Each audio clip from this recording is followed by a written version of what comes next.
The scene was pure chaos. He ordered his soldiers to capture Estio alive. As for Najura, they could deal with her however they pleased. Looking at Estio, it seemed he wasn't joking. Each of them was skilled in magic. Najura, quickly overwhelmed, murmured softly, "Estio, I'm sorry. Estio, I'm truly sorry. I only wanted to be by your side. Don't apologize. You did nothing wrong." Najura's eyes were filled with sorrow and despair. As the knights began to chant their spells, she knew that no matter how large her body was, she wouldn't be able to withstand them. Najura closed her eyes, resigned to her cruel fate. A deafening explosion rocked the mansion, the entire hall trembling violently. Jeremy could only shake his head in regret. If you had just accepted the money, this wouldn't have happened. Thick smoke filled the room. As the smoke cleared, Fabian and his son were utterly shocked to see Stio still standing, completely unharmed. The boy seemed perfectly fine, without a single scratch. "The ones who need to apologize are not the Nazura, but you," Stio's voice rang out. The knights were also stunned by the boy's display of extraordinary power and incredible resilience. Obeying Viscount Fabian's command, they all charged at Stio. But strangely, no one could touch him. Why? Because Stio, despite his slender frame and lack of bulging muscles, possessed a superhuman ability, the power of mind control. One soldier swung his sword, nearly striking Stio, but was instantly subdued by Stio. He was forced to turn his blade on himself. Fabian and his son's eyes widened in sheer terror. The remaining soldiers were all controlled by Stio one by one. They all dropped their weapons and knelt before the boy. Estio's face remained impassive, as still as a stone statue. He showed no emotion whatsoever. "Father, brother," a small, mournful cry suddenly rang out, choked with sobs. Only then did Estio realize that Saraline had been standing at the top of the stairs. She had witnessed Estio, his face covered in blood, surrounded by unconscious soldiers lying scattered on the ground. The horrific scene, filled with violence, caused Saraline to collapse, fainting on the spot. The Viscount rushed over, catching the small girl, then turned to Estio, his voice filled with accusation, as if he were the victim. "Are you satisfied now? Look, blood has been spilled everywhere. What more do you want?" Estio knew that the fault wasn't his, and he didn't want to keep suppressing himself any longer. Ever since he was a child,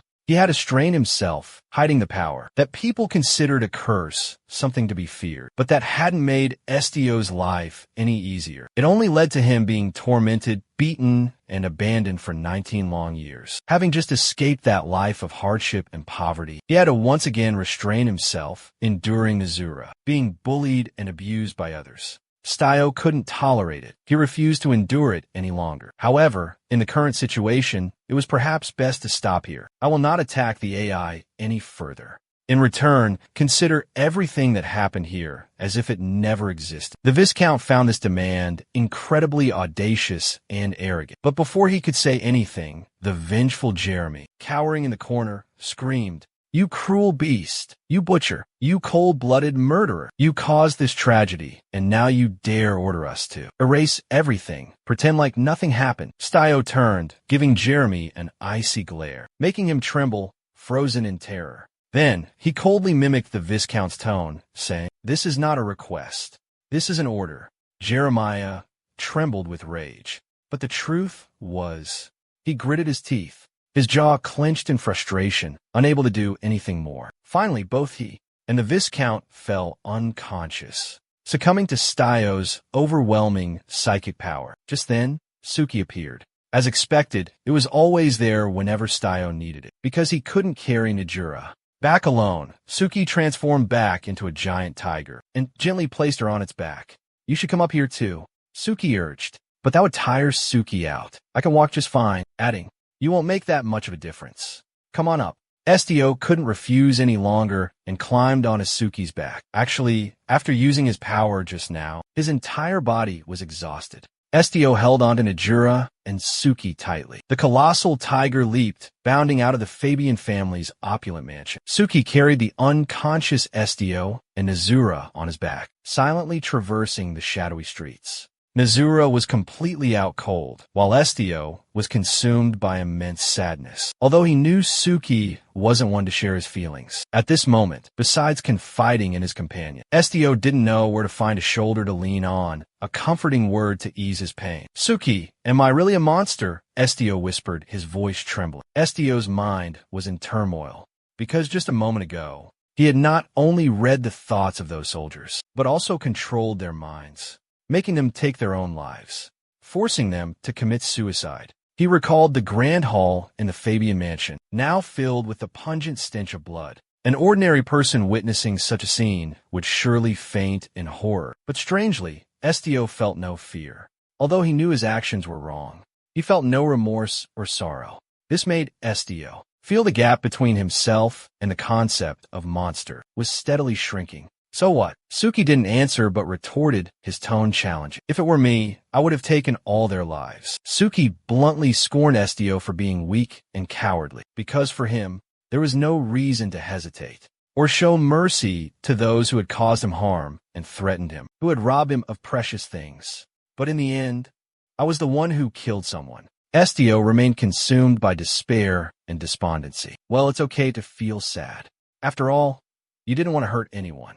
Ahuru, nestled in Estio's arms, had been listening to the conversation between him and Suki and suddenly felt impatient. It also decided to interject, determined to make its own opinion known. Ahuru thought Estio was being ridiculous, even though he was clearly flesh and blood, breathing and alive. He was constantly tormented by doubts, wondering if he was a monstrous abomination. Even if he truly were an anomaly, a real monster, it wouldn't threaten the peace and security of the world, just as long as Estio didn't use his special abilities to harm innocent people. That was all that mattered. The tree's candid honesty stunned Estio into silence. But after this conversation, could he shake off the crippling self-doubt that gnawed at his soul? After all, the label of monster in a dark, haunting past had clung to him, haunted him for 19 long years. Such deep-seated torment wasn't easily discarded or forgotten. Suki didn't rush them back to Gil immediately. Several days later, at the Ignis branch, the atmosphere was chaotic and turbulent. A bird-headed man named Avian delivered earth-shattering news that sent Black into a furious rage. It was an urgent summons from headquarters for Estel. This meant the royal family had pressured headquarters into action. Could it be that the guild or some AI at headquarters has deemed Estel's abilities a potential threat? Rosalie was also deeply troubled by this unexpected summons. This summons was a real dilemma. But the most pressing issue at hand was, ever since accepting the commission from Viscount Fabian, Estelle had vanished without a trace for 10 days. Furthermore, recently, a strange rumor had been spreading around the Viscount's estate. People were saying that the Fabian family had been attacked by a young man and a snow-white ape. However, Hack firmly believed that Estelle wasn't someone who would intentionally harm others. In the midst of their turmoil, Estelle suddenly returned. Hack looked at him, clothes torn and tattered, with dried blood on his face and body, and couldn't help but feel a surge of unease. A wave of bewilderment washed over him. But finally, he extended his hand, patting Estelle's shoulder with a look of pride and trust. "You did an excellent job. Aren't you going to ask about my mission progress? Normally, you should report on your mission without being asked. So, there's no need to discuss it further. Do you know how worried we were when we suddenly lost contact with you? How much?" Hyuk reproached Estio. Rosalie, standing beside him, nodded continuously in agreement. Avian stood behind Hyuk, his voice humming like a song. The author had to temporarily put aside this lengthy display of deep affection. The heartfelt dialogue, reaching 2,000 words, was cut short. Suddenly, he noticed something strange. Nezura wasn't clinging to Estio as usual. He explained that it was injured and was resting to recover. Fortunately, the injury wasn't too serious. "Get some rest today. You can submit your mission report in 3 days." Hyuk gently pushed Avian aside, thoughtfully instructing Estio. Even if he cherished and protected him like a priceless treasure, Avian couldn't simply ignore this matter. If Hake couldn't reveal the truth, then he would expose everything himself. Avian suddenly appeared before CDO with a saintly appearance like an angel. But the news he brought wasn't good at all. As instructed, his Zito was required to immediately return with him to guild headquarters. Hake still wanted to protest, but Cidio obediently complied. Ignis was his lifeline, and he had no intention of giving up this job as long as he remained in the guild. Defying the headquarters' decision would be incredibly foolish. So, he had to say goodbye to Hake, with a heart full of regret. On the way, Cidio leaned his head against the carriage window in silence, a melancholic expression on his face as if he had lost something incredibly precious. Uhuru suddenly let out a cry. It declared that it had discovered Estio's fatal flaw. He was too terrible at saying no, and he was far too easily swayed by the opinions of those around him. If you don't like something, say you don't like it. If you hate it, say you hate it. Why can't you do something so simple? This tree is 4 times more noisy and talkative than an Azura. Estel looked at it appraisingly, but he couldn't refute it, because Avian was still sitting right across from him. However, because Uhuru was so loud, Estel finally had to say, "Be quiet." Uhuru retorted angrily. Avian was taken aback. He knew that the "be quiet" wasn't directed at him. Did Estio just talk to a tree? As Avian wondered this, Estio didn't deny it.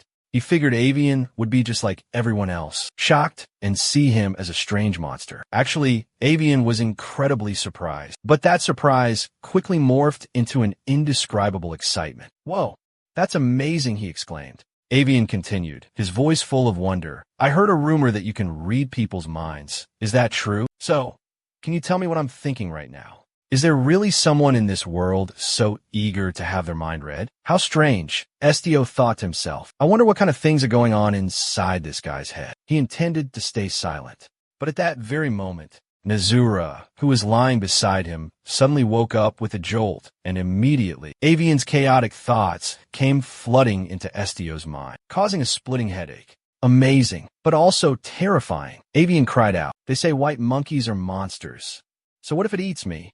Estio began to mutter, reciting Avian's thoughts verbatim in a strangely calm voice. "He can actually read my mind. Unbelievable." Avian thought in a panic. "I shouldn't have asked. This is so embarrassing. Okay, I'm sorry. Please stop reading my mind." Avian began to fidget, anxiety creeping in. Even though Estio had only skimmed a short passage, it was enough to prove that the boy's abilities were completely genuine. He was truly astonished and didn't dare to pry any further. Just then, Nijuro awoke. Despite still being injured when it saw Estio's exhaustion, it immediately pulled him close to rest against its shoulder. Nijuro's soft fur and warm body provided an indescribable sense of comfort. The scene left Avian lost in thought for a long moment. Looking at them, they seemed just like a small family. Night fell, and the carriage continued rolling down the road. Avian prepared a thin blanket and pillow for Estio to rest on during the journey. He constantly worried that he would catch a chill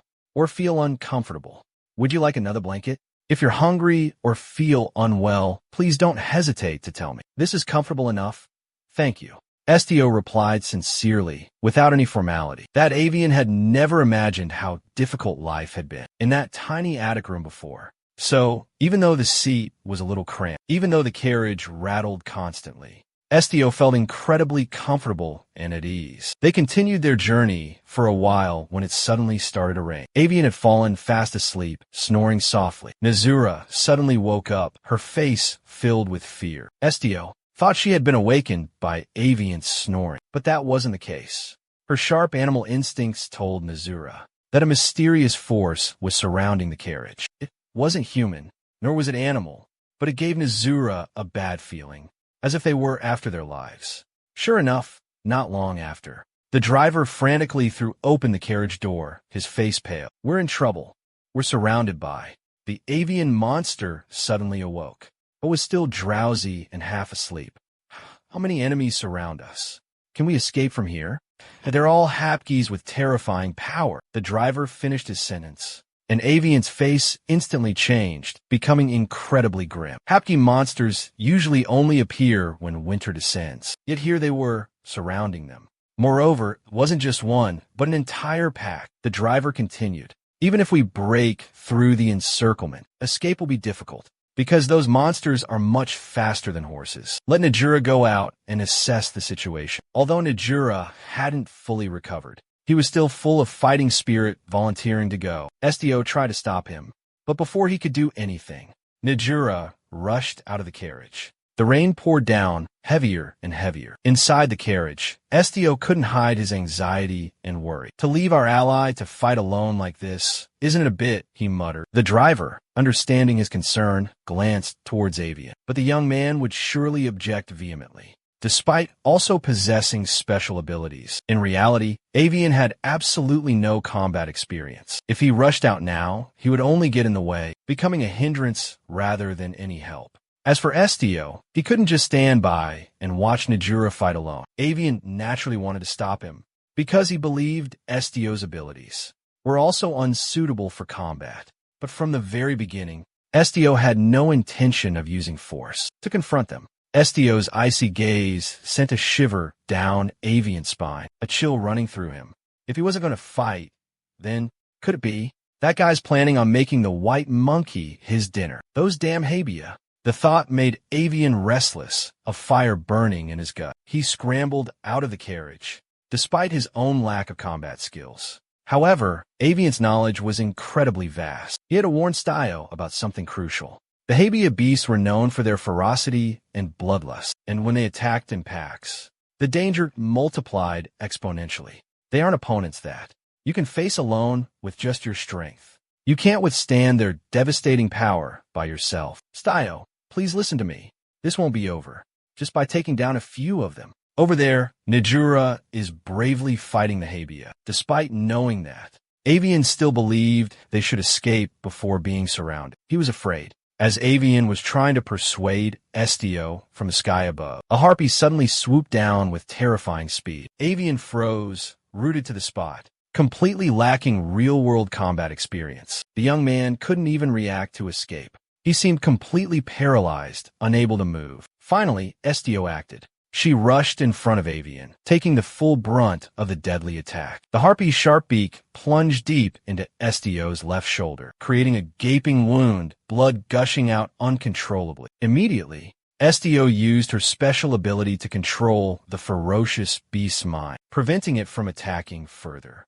However, the most worrying thing was that the smell of fresh blood from Estio's wound attracted all the harpies in the surrounding area. Meanwhile, Nijore was still giving his all, using his extraordinary muscular strength to take down each enemy one by one. Nijuare's only worry was Estio being injured and losing blood. Even though he said he was fine, how could Azura not be worried? However, in this situation, she couldn't get to him. Because of those happy, they were swarming like ants, relentlessly attacking without pause. To be honest, Estro wasn't entirely sure he could win, because he didn't know if he could use his power on multiple targets at the same time. But either way, if he just stood there and did nothing, he would just become easy prey for the enemy. Therefore, when a happy horde charged down to attack, Estro decided to take a risk. He stood motionless, the surrounding air becoming eerily silent. And strangely, the happy suddenly stopped, hovering in mid-air. In that moment,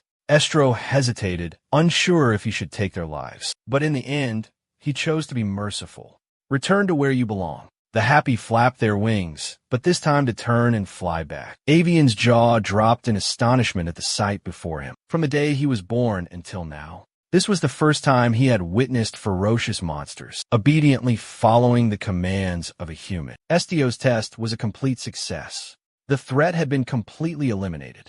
He and Azura returned to the carriage, leaving only Avian rooted to the spot, his face still etched with bewilderment. The happy flock had vanished without a trace. Their recent attack felt like a bizarre dream. Estio had neutralized the danger with astonishing ease. Now Avian understood why headquarters had issued the order for such an urgent and relentless manhunt. Although Estio's face looked gentle, and he didn't exude any killer intent or anything that felt threatening, after what just happened, Avian could now say with absolute certainty that he was the most dangerous ability user in the world. Night fell, blanketing everything in darkness. A silver moon hung high in the sky. A carriage rolled smoothly along the deserted road. Estio was resting in the carriage when a voice suddenly broke the silence. "You're so troublesome." Estio's half-closed eyes flew open, a lingering drowsiness in his gaze. Suki was looking at him, a hint of reproach in her voice. "Do you always have to be so reckless? That's why I hate humans." Suki lowered her head and continued to mutter. Go to sleep and stop running around like an idiot. You'll end up getting bitten by a monster. Estio opened his eyes slightly and murmured, I'm sorry. Suki adjusted his blanket as she spoke. Don't apologize. Just avoid causing more trouble, and there will be nothing to apologize for in the first place. Estio fell silent, sinking into the quiet atmosphere. Suki turned her back to him and spoke softly. Estio, don't get hurt anymore. The carriage glided smoothly through a hilly landscape blanketed in pristine white snow. Ahuru suddenly sat upright. What a wonderful morning. A frail boy looked towards Ahuru and wondered, what should we do now? He replied, hello there. Just then, roots sprouted unexpectedly from the bottom of the pot, quickly reaching towards the boy as if listening to his question. You can walk, the boy asked in astonishment. Ahuru walked on the table and replied, ah, you're surprised because a walking cactus is suddenly running around? Wake up, Ahuru continued. I'm shocked too. Nejura looked at Ahuru and asked, how can you walk? Then, pointing at the cactus spines, he continued, congratulations. Ahuru excitedly replied, thanks. Parker jumped up and exclaimed, what the heck is this? Seeing Nejura and the cactus laughing and having fun together, he smiled and exclaimed, your friend is quite unusual. Then he suddenly paused and thought, a walking cactus? What's so surprising about that? After all, he can shoo away a whole flock of habby with just a word. Crimson monsters with two majestic pairs of horns soared through the sky, circling a young man striding across the lush green grass. The habby scattered in a frenzy, quickly flying away as he approached. Parker suddenly pondered, if he's the main character, befriending even dragons wouldn't surprise me. The ability to understand hearts and command all living things is truly extraordinary, Parker exclaimed curiously. Estio replied, explaining about his wings. He burst into hearty laughter. Ha, I should write a thank you note. The carriage abruptly stopped before a forest of snow-covered white pine trees. Estio, nibbling on bread with Nijaha, suddenly remembered something. Oh right, speaking of which, Ahur was running around nearby.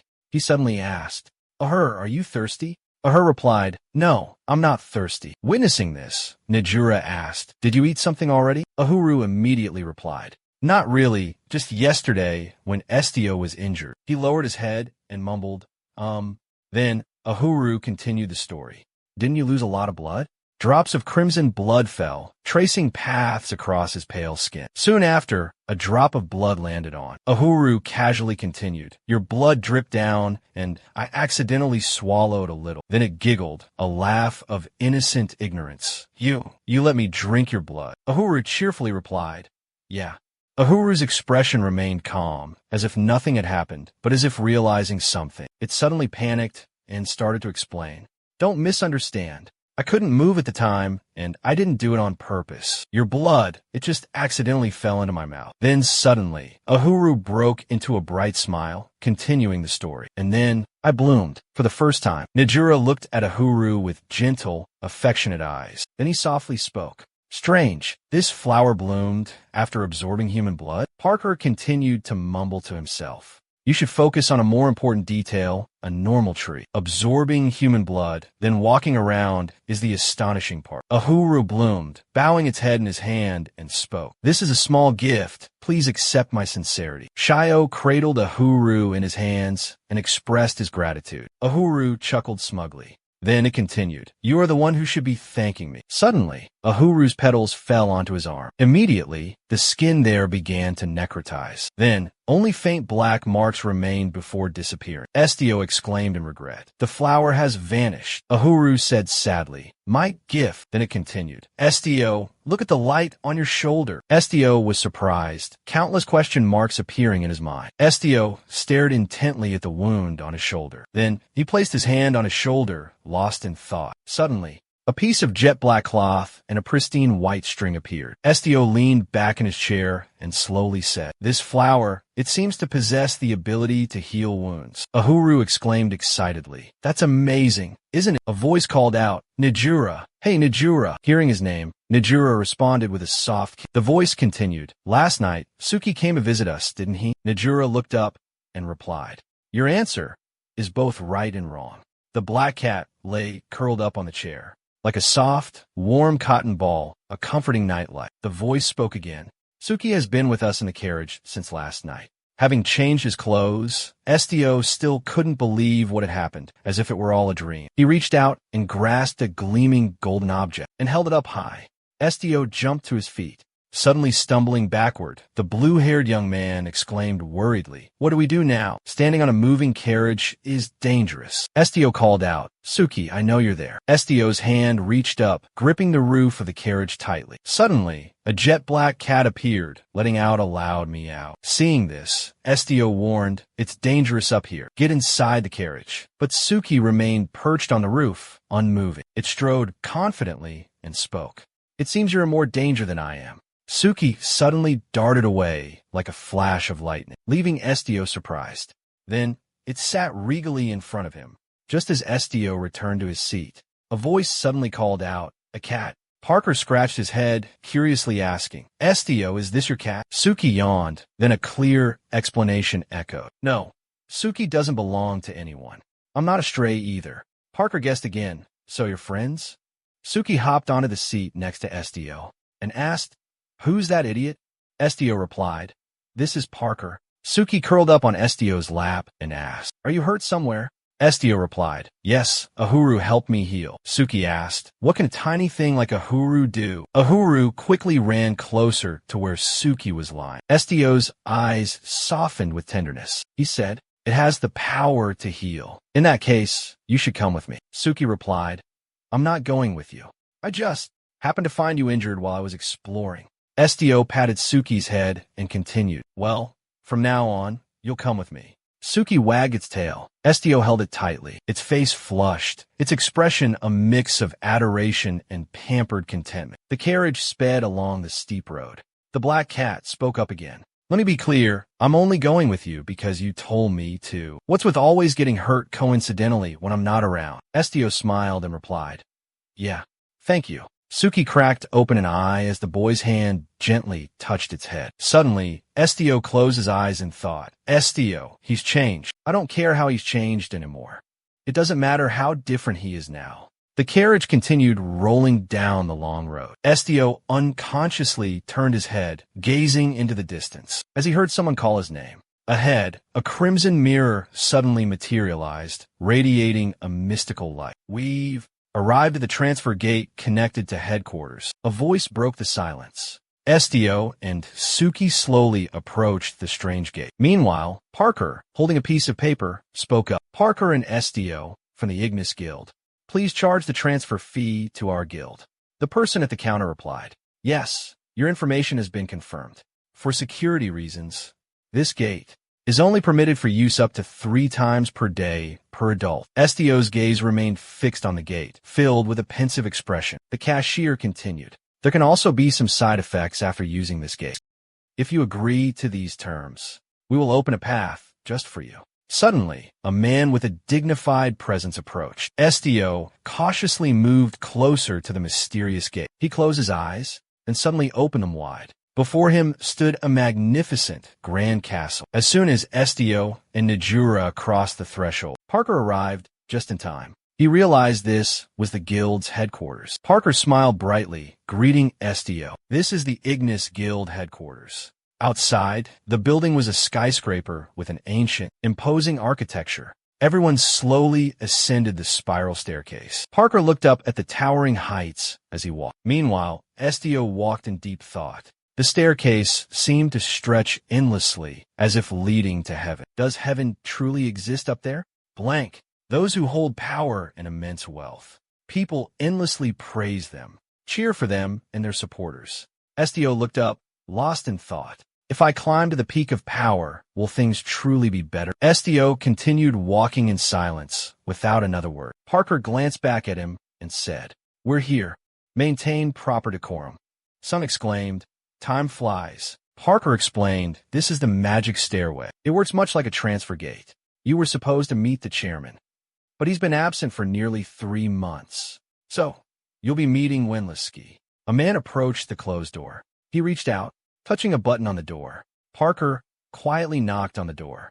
All 3 turned their attention towards the sound. Parker scratched his head and said, Winlisky seemed to drift back into a deep sleep. Chin suddenly wondered aloud, "Hey, how do you sleep?" Parker knocked repeatedly on the sliding door, a steady rhythm of knocks filling the air. The door slid open slightly, revealing an empty space behind it. Uhuru, perched on Estio's arm, was suddenly pulled inside by a powerful force. Both Parker and Estio were stunned by this unexpected event. The small dragon exclaimed worriedly, Hey, my head almost flew off just now. What did you do?" it demanded. Estio thought to himself, where does a dragon even have a head? Gripping his sword tightly, Estio blurted out, "Damn." The orange-haired man yawned and asked, "Who's there?" His eyes widened, his eyebrows furrowed as he looked forward. Winlisky looked at Parker and said, nonchalantly, "I don't think I ordered any fried chicken." He yelled angrily, "How many times have I told you? I, Winlisky, am not food." Uhuru exclaimed, "So he was right about the chicken," Parker explained, "but I'm just bringing a guest." Winlisky continued to mumble, "A guest? What guest?" Parker replied, "Your guest, of course." Winlisky placed a hand on his stomach, grumbling, "What nonsense are you talking about? Why should I greet guests? Isn't there anyone else working downstairs? I'll dock your pay for daring to interrupt my beautiful dream at this ungodly hour." Parker roared in frustration. Winlisky turned and walked away, ordering him back to his post. Suddenly, a meow echoed through the air. Winlisky's eyes lit up. "A cat!" he exclaimed. Suki, sitting on the ground, let out another meow. Winlisky crouched down, cooing, "Oh my, what a beautiful little creature. Are you a guest too?" Just as his hand reached out, Suki turned and walked away. It headed toward another person standing nearby. Suddenly, the person spoke. "He is the one chosen to fill the special support position at the Galatia branch." Estio stood there, holding a Huru in his arms. Winlisky stumbled, stammering. He continued, his voice dripping with challenge. "Did you dare bring your guild leader here?" Winlisky remained still, motionless as a statue. A moment later, he extended his hand, introducing himself with confident grace. "I am Winlisky, leader of Ignis." Their hands clasped in a firm handshake. The man exclaimed, "So, I've finally met the legendary leader himself?" Estio was taken aback, thinking to himself, "Leader? Could it be?" Winlisky puffed out his chest, smugly saying, "Well, come inside." Estio simply replied, "Thank you." Inside the room was a scene of chaos, clothes strewn everywhere in a messy pile. Witnessing this sight, Uhuru exclaimed in astonishment, This is a pigsty." Najura tilted her head, curiously asking, "What? If Nizu had to come in here, Nizu would have to step on all this stuff." Winlisky hurried forward, explaining, "It's fine, it's perfectly fine." As he spoke, he stepped onto a towering pile of books. "No problem at all. I don't care what you step on." "But Winlisky." Suddenly, Winlisky flashed a bright smile, as confident as if he were advertising toothpaste, and said, "This little white monkey's quite the talker, and it's talking to a human, no less." Nazura exclaimed in surprise, "Huh? How can you speak?" Winlisky replied, "Just a guess." He continued, his tone playful. "If I were an animal," and suddenly looked up and started yelling. He chuckled, suggesting, "No one would want to talk to humans about why I can speak human language." Estio quietly observed Winlisky and Nazura, chatting with each other, silently assessing. This guy's outward appearance and inner thoughts are quite different. Suddenly, Winlisky looked up, asking Estio, "Would you like some coffee?" Hearing that, he shook his head in refusal. Winlisky stroked his chin and continued, "My apologies. You're probably too young to appreciate the bitterness of coffee. Perhaps a cola would suit your taste better." Estio stood silently, thinking to himself, "I didn't refuse because it's bitter." A tray of drinks was brought. Beside a steaming cup of tea, delicate wisps of smoke curled upwards. A plate of crisp, fragrant cookies sat nearby. Estelle bowed her head slightly, cupping the warm mug in her hands. Suddenly, Winlisky's voice broke the silence. "Our new leader seems quite young, doesn't he?" His next words made him burst into laughter. "I've already had my coming-of-age ceremony." He continued, a hint of smugness in his voice. "That's why I said you're young. When an adult is complimented on their youth, they won't refuse. They'll even thank you profusely." Parker spoke up anxiously.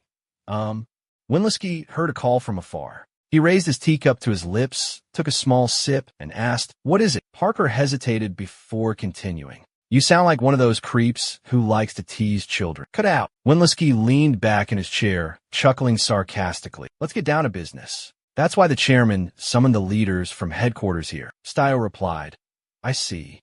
Undefined." It was the guild leader's wish for Winlisky-chun to assume leadership. I am merely relaying the message. Initially, the title leader was just a newly added position. Therefore, I'm not entirely clear on its true meaning. A look of worry crept onto Parker's face. Estio remained calm, listening intently. Suddenly, his hand holding the cup trembled slightly. He wondered if the guild was truly a place to trust. Their position and attitude were excessively mysterious, and their stance shifted with alarming speed. However, Estio's gaze remained somber and melancholic. He thought for a moment, but couldn't detect any lies. Winlisky continued speaking. From now on, you will undertake tasks entirely different from before. Estio asked curiously, different how? Suddenly, Winlisky raised his cup and said, well, they will be special tasks that only A is authorized to carry it out. He then lowers his head, a sly smirk playing on his lips, exuding both confidence and an unnerving air of ruthlessness. Elsewhere on campus, someone else exclaims, yes, we will undertake special missions, reserved for those with exceptional leadership abilities. Stio is surprised, lost in thought. The scene changes. A man slams a bag of money onto a table, saying coldly, take it. The name of the team leader is engraved on the doorstep. Innis or Stio or something. He adds, this is your promotion bonus. Inside, you'll find your uniform, the team's new badge, along with weapons and other support equipment, and the keys to the team's specialized vehicle. Parker looks at Estio with admiration. Meanwhile, Estio, still holding his glass of water, stares indifferently at the money, showing no emotion. The man adds, oh. And lastly, Nazura, still wearing her familiar necklace, glances towards the bag of money. Vice President Winlisky added, actually, this is just a bit of personal curiosity, nothing to do with the president. Stio seemed to miss Winlisky's implication. Winlisky continued, the strength of the new leader. Just how powerful is he that the president wants him to accompany us? I've been quite curious about that while waiting for you. Winlisky leaned forward, resting his hands on his thighs, and added, so, let me witness that strength before you leave, shall I? I'm not a little leader. Estio hesitated, his hand tightening around his sword, before replying, fine, then I'll show you my strength. In the blink of an eye, Stio found himself sprawled on the floor in a corner of the room. His sword had flown from his hand.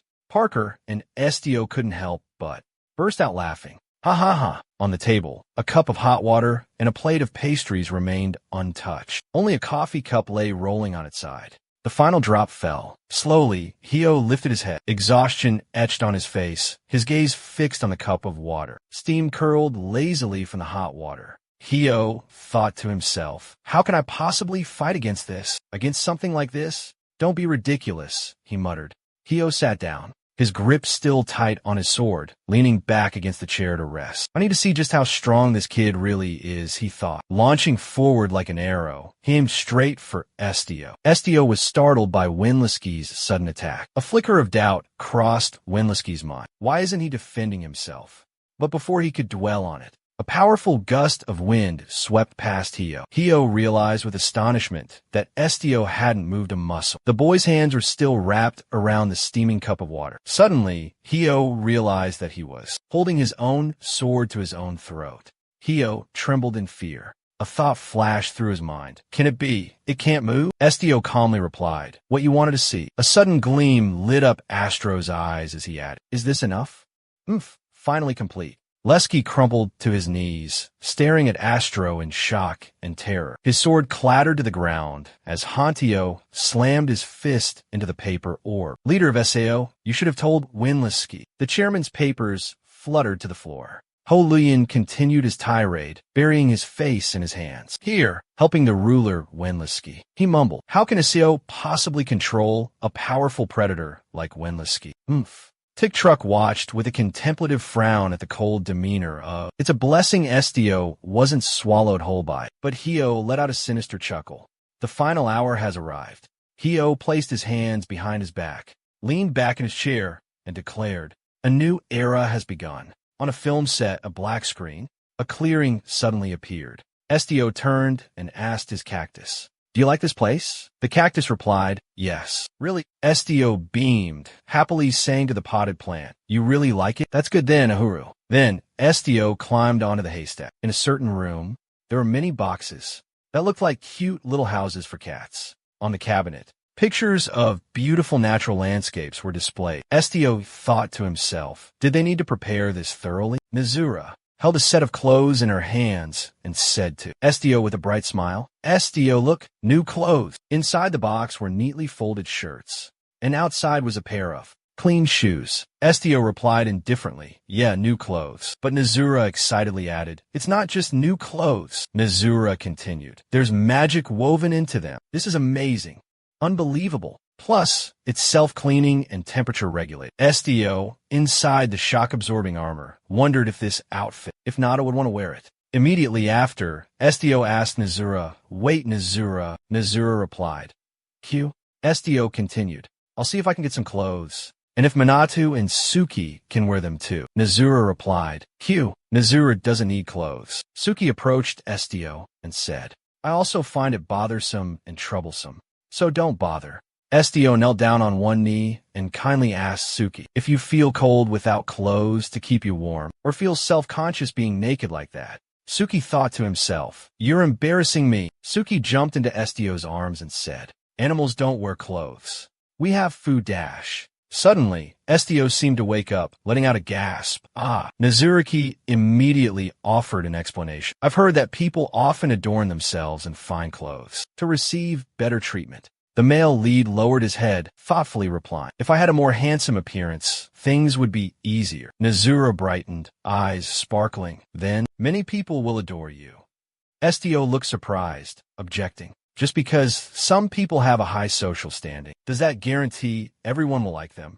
Wouldn't there still be people who dislike them?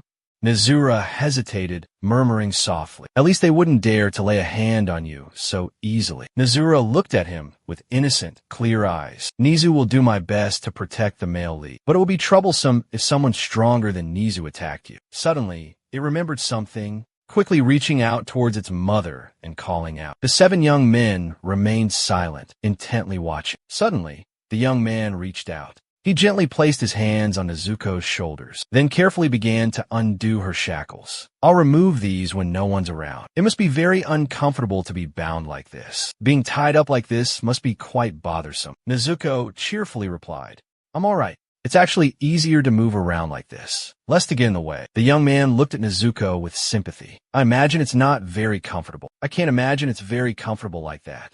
She replied brightly. All right, just wait until Suki on your back lands. The young man continued. Thank you for wearing the new clothes and being happy for me. And you don't have to worry anymore, Nezuko. He stepped forward, a confident declaration on his lips. Because now, if I wanted to, I could bring anyone to their knees. He remained kneeling as he spoke. He continued, my power is growing, surpassing half of its potential. So why should I worry? You suddenly recall the moment a man swung his sword down, and when you were attacked by ferocious monsters. Thinking back, wasn't retreating then. His hand clenched. He hesitantly uttered, I might be more selfish than I thought. In the silence of the vast room, a voice echoed. There's a request for you, sir. A carefully sealed letter was delivered. Parker placed the letter in front of him, just as he was enjoying his meal.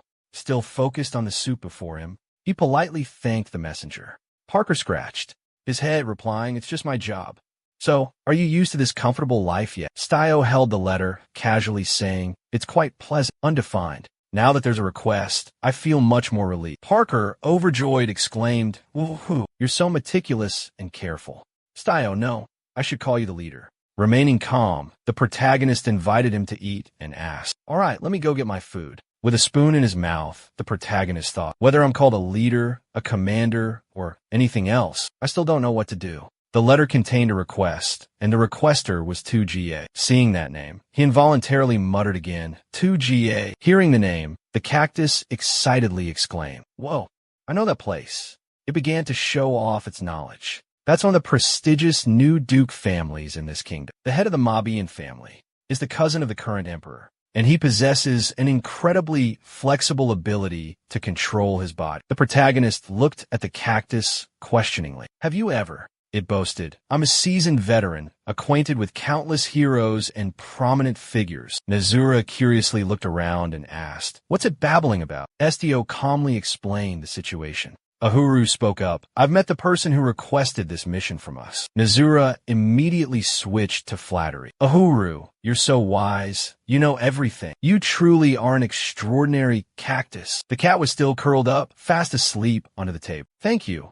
You're pretty impressive yourself. The cactus planted its 2 branches on the ground and said, the Mabian I know is a bit eccentric. Remembering the image of that person, it continued, I don't know much about him, but his swordsmanship is truly exceptional. Estio's eyes widened in surprise. How strong? Suddenly, a dissenting voice echoed, growing clearer. No, not just strong, but before he became the patriarch of that noble clan, there was another who praised his swordsmanship. Undefined. He took down his opponent with a single sword strike. Even when facing ferocious monsters, he achieved absolute victory. Undefeated, he triumphed in every confrontation. So, the main character commented, why would someone so powerful submit a request? Parker arrived, carrying a tray of food, and set on the table. Dinner is served, he announced. Estio replied, thanks, Parker. Enjoy your meal. Ahuru the cactus suddenly warned, careful, there's hair in the soup. Parker froze, a large question mark appearing above his head. Witnessing the scene and Ahuru's warning,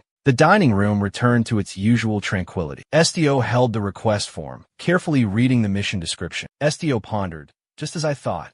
There's no specific information. Suddenly, he asked Parker, are you done eating? Parker replied, huh? Yeah. Estio quickly grabbed his tray and said, let's go then. Parker glanced nervously at the ceiling. Then, he averted his gaze, looking away, looking at Estio walking ahead.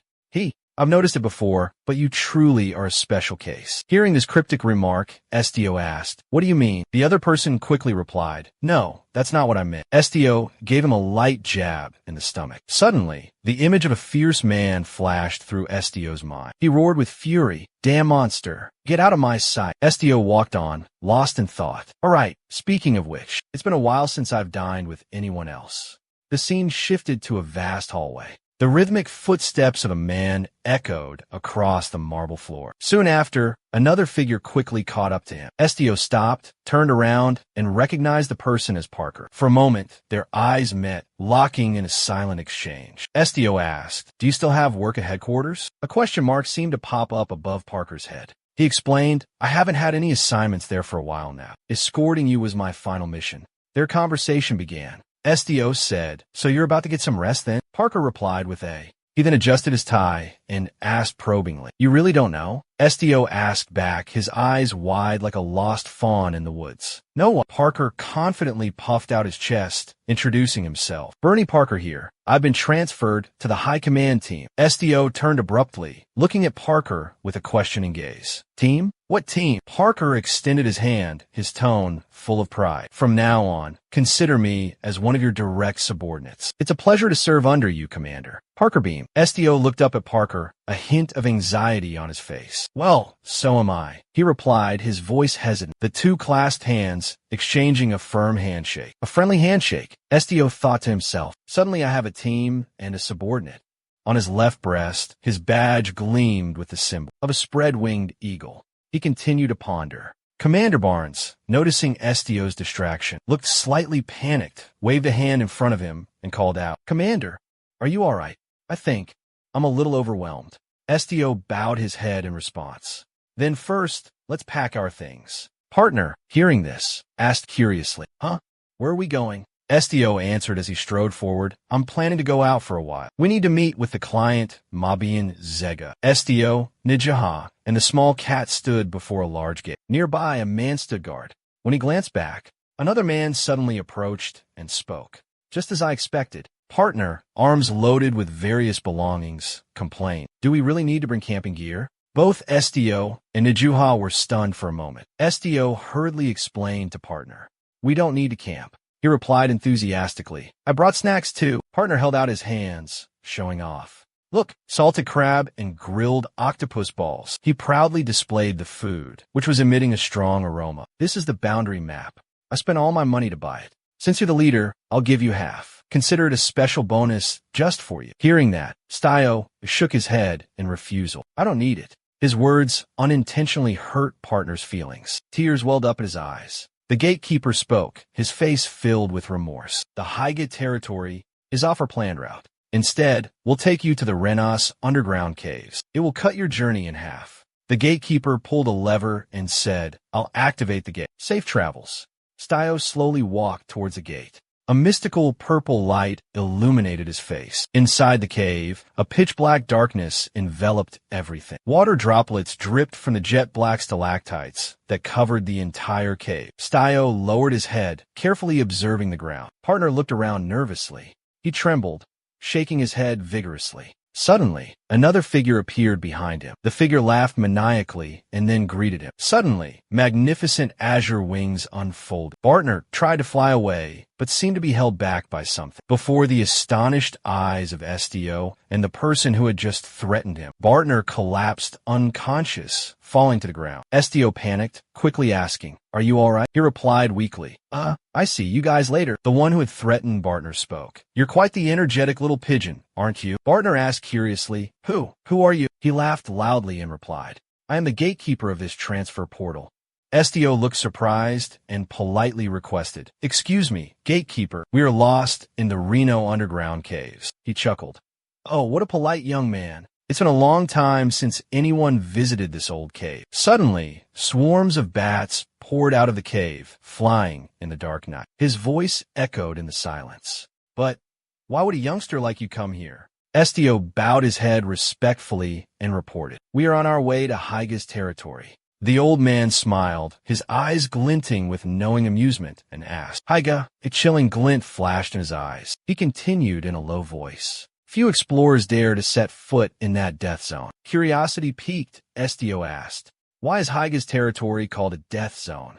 The image of a dilapidated house flashed through Estio's mind as the old man explained. The emperor dared not keep this talented relative by his side, because Hyga was an all-around prodigy, both extraordinarily powerful and devastatingly handsome. The old man laughed, revealing his mostly toothless gums. That alone was enough to make the emperor wary. The old man pointed ahead and asked, Do you see the path that lies within that dark cave? Before Estio could answer, the old man continued, Although it's the only entrance to Hyga's territory, no one knows what lies within. Estio asked in surprise, No one knows. What do you mean? The old manager smiled and replied, I mean, I can let you go, but I can't guarantee that your life will be safe. You might be torn to shreds without anyone knowing. Partner's face paled. He asked, trembling, Are there monsters in there? The old manager replied, Isn't that obvious? Countless red eyes glimmered in the darkness. The old manager added, The land that the Duke governs